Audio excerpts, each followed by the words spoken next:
Hello everyone, welcome back to my channel Soni educator. आज हम discuss करने वाले हैं यूनिट 7 को, जो कि है pedagogy, andragogy and assessment. Please share and subscribe my channel and press the bell icon for new updates. मैं यहाँ पे सारे एजुकेशन सब्जेक्ट के रिलेटेड टॉपिक्स को डिस्कस करती हूँ और उसको एक्सप्लेन करती हूँ। दिस चैनल हेल्पफुल फॉर दो स्टूडेंट जो कि बीएड कर रहे हैं, एमएड कर रहे हैं या फिर डीएलएड बीएलएड कर रहे हैं और एमए एजुकेशन या फिर यूजीसी नेट की प्रिपरेशन कर रहे हैं एजुकेशन सब्जेक्ट से। तो हम आज यहाँ पे देखेंगे यूनिट 7 का सेक्शन ए पेडागोजी। उसके अंदर देखेंगे जो पेडागोजिकल एनालिसिस है वो क्या है, उनके कॉन्सेप्ट्स क्या हैं, उनके स्टेजेस क्या हैं, और क्रिटिकल पेडागोजी की मीनिंग को देखेंगे, नीड्स को देखेंगे और इसका क्या इम्प्लीकेशंस हैं इन टीचर एजुकेशन, और उसके हार्वेटियन मॉडल्स के लेवल्स को यहाँ पे देखेंगे। Okay, so let's start. Pedagogy. The word pedagogy comes from Greek word pedagogis. Peda means child and ego means lead, literally meaning to lead the child. The word pedagogy is the modern context, refers both to the arts of teaching and science of teaching, learning. Basically science और art दोनों को माना जाता है यहाँ पे। Next हम देखेंगे pedagogical analysis. Pedagogic analysis means the logical and systematical breaking up of the curriculum from the point of view of the pedagogist for the purpose of its effective transaction. Analysis का meaning ये होता है कि different तरीके से अच्छे से जांच करना और एनालाइज करना उस सिचुएशन को, उससे उसके हिसाब से हमें प्रॉब्लम का सॉल्यूशन करना होता है। टीचिंग को और भी अच्छे तरीके से कैसे बनाया जा सकता है, फर्स्ट टीचर अपने करिकुलम को समझेगा for the point of view of a pedagogy, और स्टूडेंट्स को जानना होगा, टीचर्स को, कि उनका स्टूडेंट्स कैसा है एंड ऑल। उनके अकॉर्डिंग टीचर को पैडागोजी और मेथड ऑफ टीचिंग को चूज़ करना होगा पढ़ाने के लिए। पेडागोजिकल एनालिसिस का मतलब यहाँ होता है कि करिकुलम को हम सिस्टमैटिकली और लॉजिकली तोड़ के, उसको बांट के, उससे कैसे इजीली वे में हम टीच कर सकते हैं स्टूडेंट्स को। ओके, नाउ नेक्स्ट हम देखेंगे objectives of pedagogic analysis. To analyse the curriculum content into meaningful components. Okay, pedagogic जो होती है वो बेसिकली करिकुलम को डील करती है। टीचिंग के मतलब होता है उन करिकुलम कंटेंट डिलीवर करते हैं और सब्जेक्ट को मीनिंगफुल कंपोनेंट्स में डिलीवर करना है स्टूडेंट तक इजी वे में। सिस्टमैटिक पेडागोजी जो रियल लाइफ से रिलेटेड हो और उनके रियल लाइफ में यूज़फुल हो। Second, to anticipate comprehensive instructional objectives for each components. यहाँ पे हम इंस्ट्रक्शनल ऑब्जेक्टिव को चूज़ करते हैं, मतलब इंस्ट्रक्शनल देने वाली या non what is teaching, you know, जैसे कि टीचिंग क्या है और इंस्ट्रक्शंस क्या होती हैं। ठीक है, both are different. Instruction is a broader term but teaching is a part of instruction. हम स्टूडेंट्स को क्या टीच करने वाले हैं, उसके लिए जो भी हम ऑब्जेक्टिव चूज़ करते हैं, तब हमको हेल्प करता है ये एनालिसिस पेडागोजी, कि हमें कैसे उसको पढ़ाना है उस टॉपिक को, कि वो यूज़फुल हो उनके लिए। To identify the pre requested in the curriculum areas. यहाँ पे हमको करिकुलम एरिया में क्या क्या चीज़ चाहिए।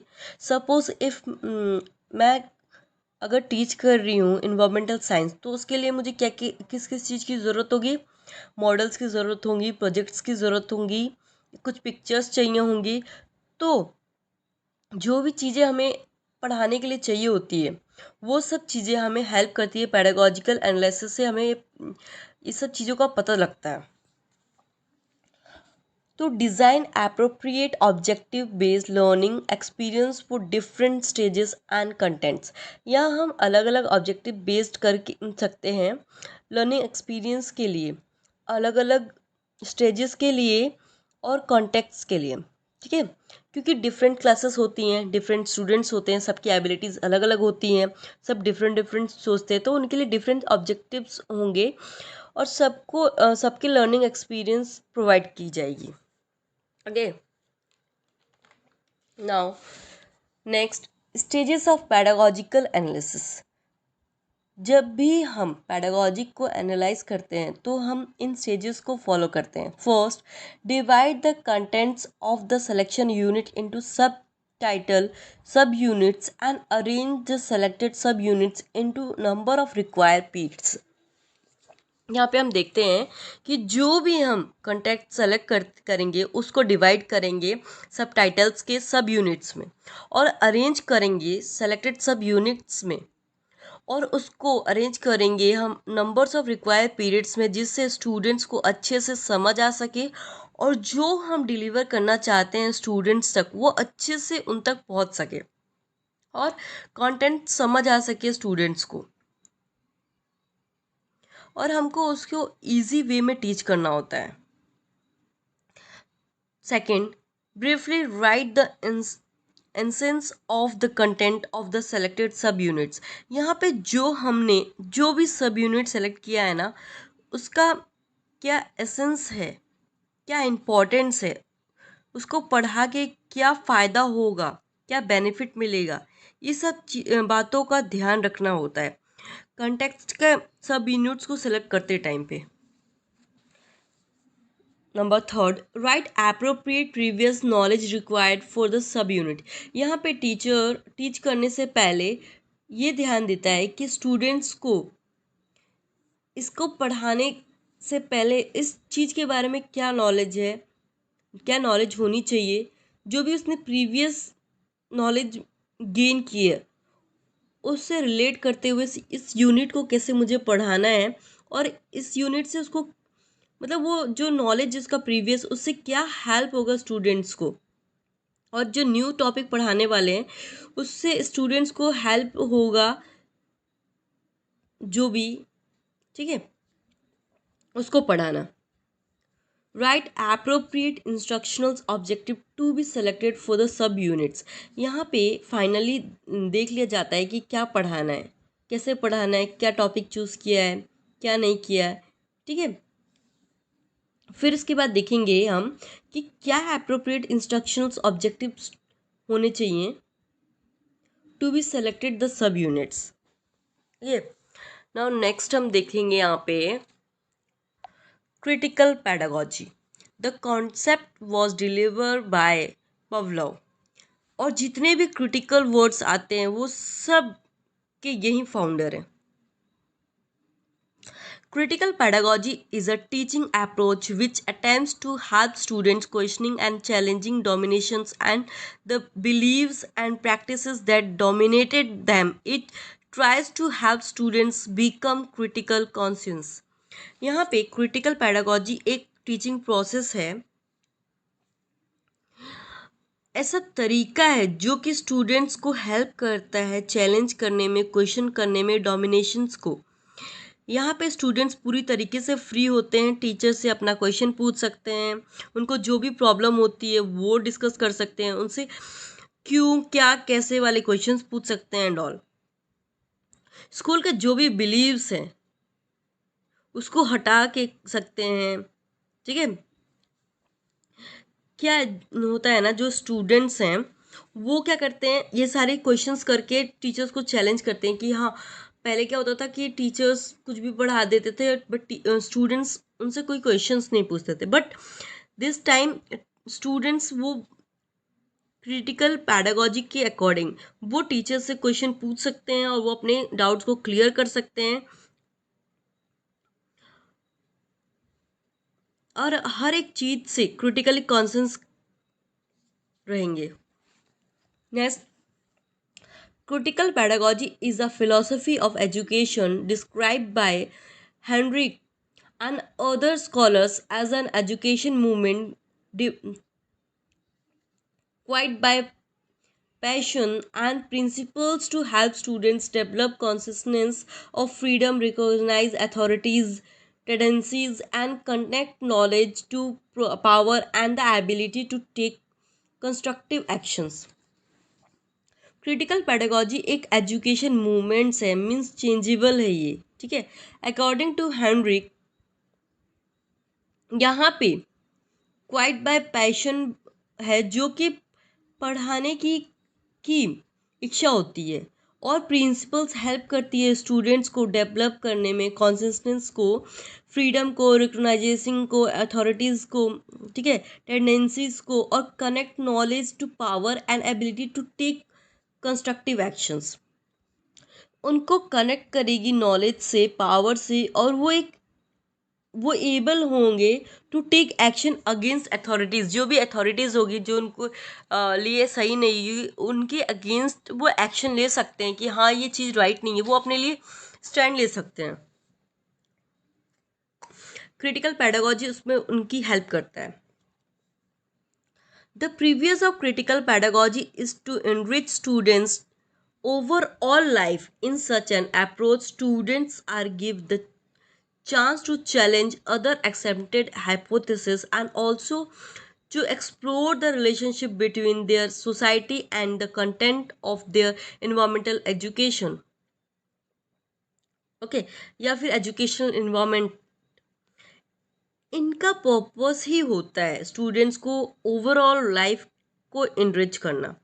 यहाँ पे स्टूडेंट्स तो चांस दिया जाता है कि वो चैलेंज कर सकता है और एक्सप्लोर कर सकता है अपनी सोसाइटी को, कंटेंट को, और देयर इन्वायरमेंटल एजुकेशनल इन्वायरमेंट को। ओके, नाउ नेक्स्ट हम देखेंगे यहाँ पे इम्प्लीकेशन इन टीचर एजुकेशन। यहाँ पे फर्स्ट देखेंगे कि क्या नीड है इसकी। The focus of Pavlov critical pedagogy on a critical thinking is based on the objective realistic in the individual life. Unlike other method, the post-problem method has been introduced by a Fenric, require exchange of thoughts and beliefs, thoughts, dialogue in which both teachers and students have critical cooperations in research. As a result, they will be motivated to think critically about their life. यहाँ पे individual के real life के बारे में बताया गया है। Okay, critical pedagogy में आपने देखा है कि टीचर कुछ गलत पढ़ा रहा है तो भी क्या हो रहा है इसमें, जो स्टूडेंट्स हैं वो क्वेश्चन कर सकते हैं, ठीक है। लेकिन पहले क्या होता था, ट्रेडिशनल में ऐसा कुछ नहीं होता था। यहाँ पे टीचर्स और स्टूडेंट्स एक दूसरे से इंटरेक्ट करते हैं, डिस्कस करते हैं, और ट्रेडिशनल में ऐसा कुछ नहीं था। जो भी टीचर डिलीवर कर रहा है स्टूडेंट उसको सही मान ले रहा है और उसी को सीख रहा है। बट क्रिटिकल पेडागॉजी में जो स्टूडेंट्स होते हैं वो भी टीचर से इंटरेक्ट करते हैं, डिस्कस करते हैं। इससे उनके बीच में क्या होता है, स्टूडेंट्स को मोटिवेशन मिलता है। For example, I am teaching something, okay, तो उससे क्या होगा,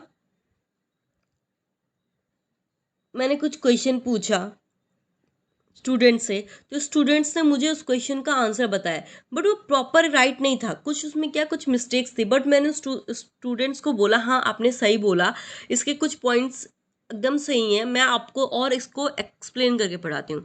तो इससे क्या होगा, स्टूडेंट्स को भी लगेगा कि हाँ मैंने आंसर सही दिया है, और वो मोटिवेट होगा, और इससे उसको मोटिवेशन मिलेगा और भी इंटरेक्शन करने का, आंसर्स देने का।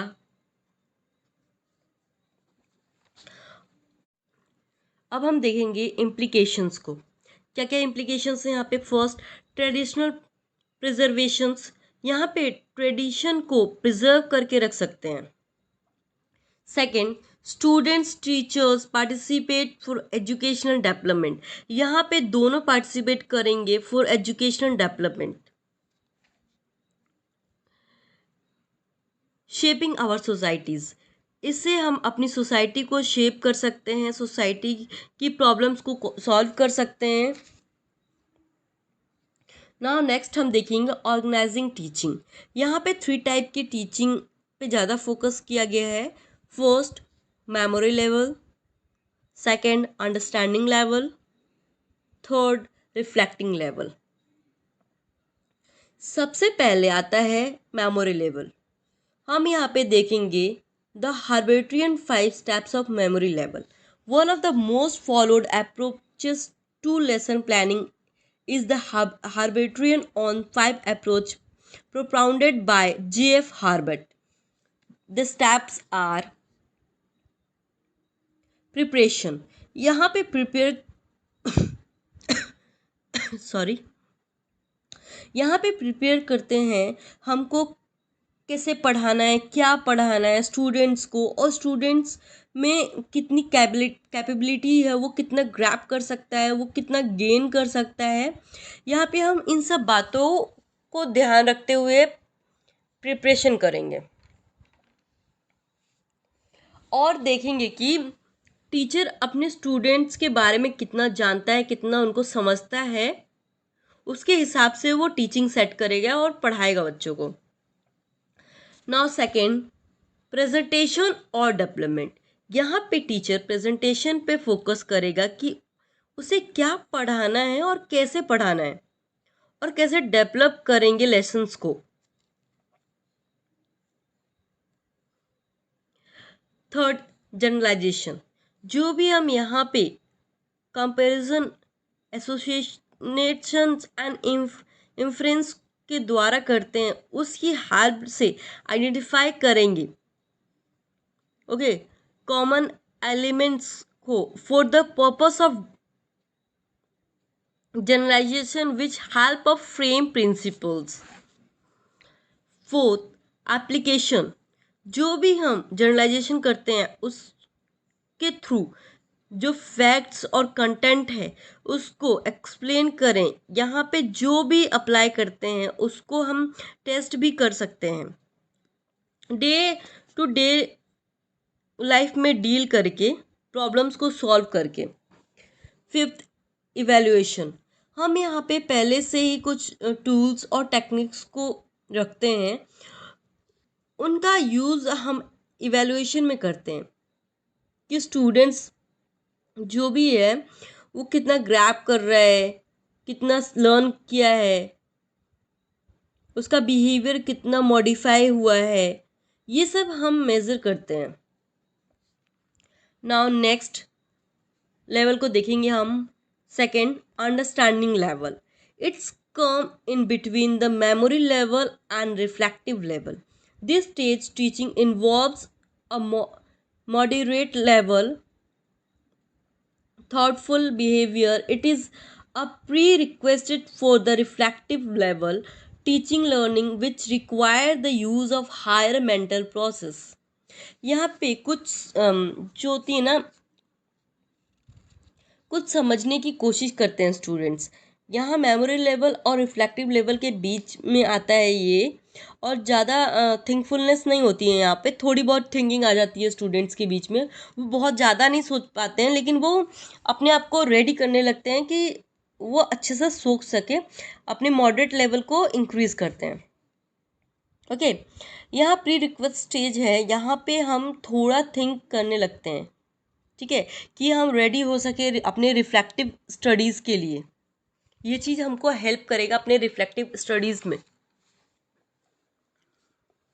और थोड़ा अंडरस्टैंडिंग भी चेक हो जाती है बच्चों की कि वो रिफ्लेक्टिव लेवल के लिए लायक है या नहीं है। जैसे उनको चेक करने के लिए उनकी देखेंगे कितना ग्रैब कर रहे हैं, वो कितना लर्न किए हैं, कितना इंटरप्रेट है, कितना इन्फर है। Now steps of understand level. Okay, first exploration of the facts, information, contexts. Second, presentation of the important observation. Third, assimilation of the concept. Fourth, organization of the concept. Fifth, recaption of the concept knowledge gained. Now, last level is reflective level, जो कि highest level होता है. This level of teaching presents the highest level of teaching learning activity. It is the stage of learning when students do not mainly repeat and revise any answers the question as asked from, nor do they only understand learning interrelated or interpreted the concept, but also they ponder upon contemplate and considerations seriously thoughtful to the presented concepts contents. यहाँ पे students को higher order of thinking develop हो जाती है. Students यहाँ पे सिर्फ passive learner नहीं होते हैं. आप अगर कुछ बोलते हैं तो वो उसको और जानने की कोशिश करते हैं, आपको सपोर्ट करते हैं, वो अपना आंसर्स भी देते हैं, अपनी थिंकिंग लगाते हैं. ठीक है.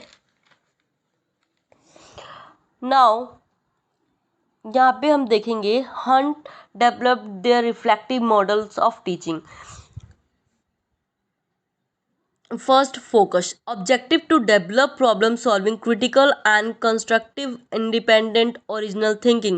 स्टूडेंट्स के अंदर प्रॉब्लम सॉल्विंग और इंडिपेंडेंट हो और जो ओरिजिनल थिंकिंग हो, ये सब चीज़ों की ध्यान देखा जाता है.